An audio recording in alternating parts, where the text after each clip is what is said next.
Hello, everyone.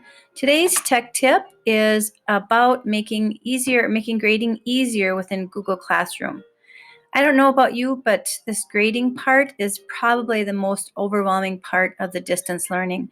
I feel like I am constantly looking for missing assignments or trying to see what's been turned in late. So I'm going to show you a couple tips today that will hopefully make grading easier within Google Classroom. Okay, so if we go into my Google Classrooms, I am going to just tap in the menu in the top left corner. And then in my menu, I'm going to go to the to-do list. And the to-do list is kind of a cool thing that lists all of your assignments that you haven't yet graded or have graded. Now, right now, it takes a little bit to populate because I've got a lot of assignments from a lot of years, I guess. Now, the nice thing you can do right here, it lists all of your classes. If you pull this menu down, you can go just to one class and see just what you have in that class. So I'm just going to go to my core sample. Oops, this isn't going to work because I don't have anybody turning stuff in. Sorry. Let's go to a different hour. So in my history third hour class, it will now list my assignments, and I can see for this assignment, I have one person that's turned in.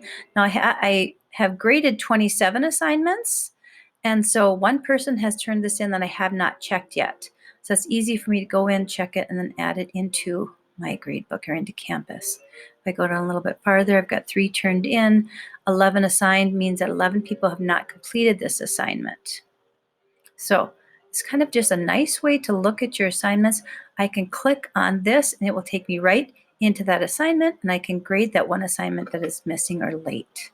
So this will make it a lot easier for you to find those late turned in assignments. It's not so overwhelming to try and go through each assignment one at a time to figure out what's been turned in. And you don't have to worry about students sending you an email or contacting you saying, Mrs. Carlisle, you haven't graded that assignment yet. Well, this should help you figure it out. That's the first tip. The second tip I would strongly suggest, and I didn't used to do this, but I found out this makes things a lot easier, is when you are making assignments in Google Classroom, start them out with a number that will correspond to the same number that you use in Canvas. So when I list something in Canvas, I'm going to list it as 10.B2 or 10.B4, and I list it here.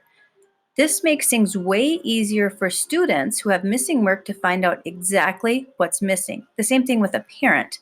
They can say, well, I don't know what assignment that is. I can't find it.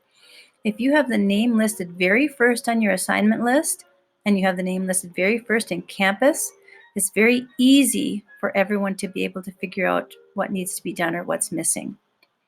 The third thing I would say to make grading a little bit, I don't know if this is easier or just maybe just something for the kids' sake, and that is when you put an assignment into your classroom,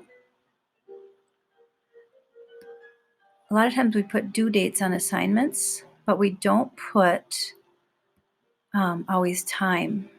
Now, I would suggest that maybe you consider putting time on here, because if you don't put a time on your due date, what it's going to do is it's going to default to midnight, and then all of their iPads are going to be dinging at midnight.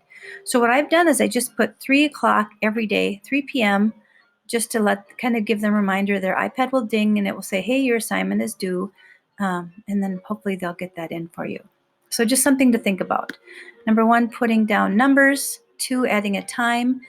And then third thing is just when you're looking at your assignments, just to go into this menu and go to the to-do list. Now, the nice thing about this is the students, if they update their iPads or if they update their Google Classroom on their iPad, they will also have this to-do list. So they can see what they have due for the day. And again, that's helpful when you have due dates on your assignments and times, because then when they look at it, they will see daily what they should be doing. So even though I am taking assignments until Saturday, well, I'm taking them forever, but I say please have assignments in by the end of the week, I still like to put the due date each day for what the assignment is, just so they see what they should be working on. But the students have this to-do list. They can see what's due.